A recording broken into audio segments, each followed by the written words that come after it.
Most people say they invest in the stock market, but actually, only few investors know how the company raises money and how investors really earn. Let's understand that from the basics. Hello everyone, I am Shriyari, and in today's video, I will explain how the capital market actually works. Firstly, let us understand what is capital market. Capital market means it is a financial place where government, companies and individuals buy and sell long-term debt like bonds and equity-backed securities like stocks to raise funds and invest for further growth. This capital market is further divided into two types. Firstly, the equity market and the debt market. Equity market means it is a marketplace where people buy and sell ownership of these companies.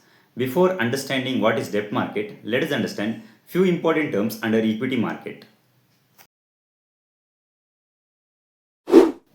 Split of share means when a company wants to increase its shares without changing the overall value of the company divides its existing shares into smaller units. This process is called as split of shares. Suppose, let us understand this with an example. Imagine you own one share in any of the company priced at rupees 1000. Now, the company suddenly announces split the shares into 1:2 ratio. After the split of shares, you will be having two shares priced at rupees 500. But the overall value remains 1000 only, but the shares in your hands increases, that is, two shares priced at rupees 500. This company usually does because in order to increase liquidity and make the share prices more affordable to the public. Shares buyback means when a company uses its own money to purchase its shares from investors and reduce the total number of shares in the market. This process is called as shares buyback. For example, suppose a company has 100 shares in total and you own 10 shares in that company.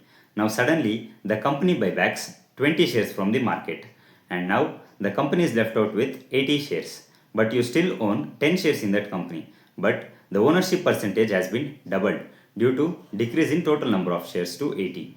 This process is called as shares buyback. Usually company do this because in order to increase the shareholders value, or if they have extra cash, or if they feel their stock price has been undervalued. Dividend is a portion of company's profit distributed among its shareholders.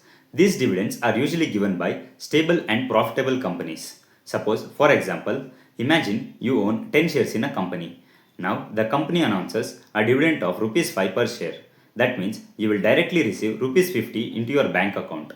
Usually, the companies give dividend to its shareholders because in order to encourage long-term investors and to show that the company is financially strong. Till now we have understood how ownership works in equity market. But not every investors prefer ownership and risk. Some investors prefer fixed and stable returns. That's where the debt market role comes in. The debt market is a part of capital market where the companies and government raise money by borrowings from investors. In debt market, you usually don't become a owner. Instead, you become a lender. You are giving basically money to the government or to the company. In equity market, you earn through ownership, while in debt market, you earn through interest. When you invest in debt market, you are basically giving a loan. The document that represents this loan is called as bond. A bond is a financial instrument through which government and company borrow its money from investors and promises to repay it with interest. Suppose, for example, a company needs 1 crore and issues bonds to its investors. Imagine you investing 10,000 in that bond. That means we have lent money to that company. The company promises you every year certain amount of fixed interest. This process is called as bond. Usually, the bond's interest rates are fixed. The fixed interest paid by issuer of a bond is called as coupon rate.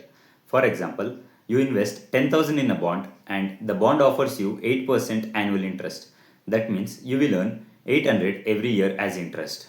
Usually, the bond's rates are fixed and income is predictable. The bonds can be issued by two major entities. Firstly, the government and the private companies. First, let us understand the bonds issued by the government. When the government borrows money from investors by issuing bonds, those bonds are called as government securities or GSEC. In simple words, you invest money in the government securities. That means you are lending money to the government and the government promises to pay you a fixed interest every year. This process is called as government securities or GSEC. Usually, the government securities are relatively safer but not risk-free. A corporate bond is a debt instrument issued by the company to borrow money from the investors with a promise to pay fixed interest every year. Suppose, for example, when a business wants to expand its operations, instead of taking loan, it issues bonds to the investors. Imagine you invest 10,000 in that bond. Now, the company pays you fixed interest every year. This process is called as corporate bond. Usually, corporate bonds offer higher interest rates compared to government securities because corporate bonds carries slightly higher risks. Yield is an actual return you earn on the bond based on the current market price. Suppose for example, if a bond priced rupees 10,000 and the yield is 8%, that means you receive 800 every year as interest.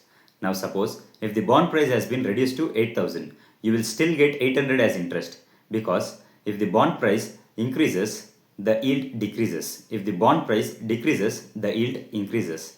Now the yield becomes 10% on 8,000. By this, we conclude in today's video where we understood the basics of capital market including equity and debt concept. So if you found this video helpful, informative, so please hit a like, share and subscribe to my channel for more finance and stock market related content. Thank you.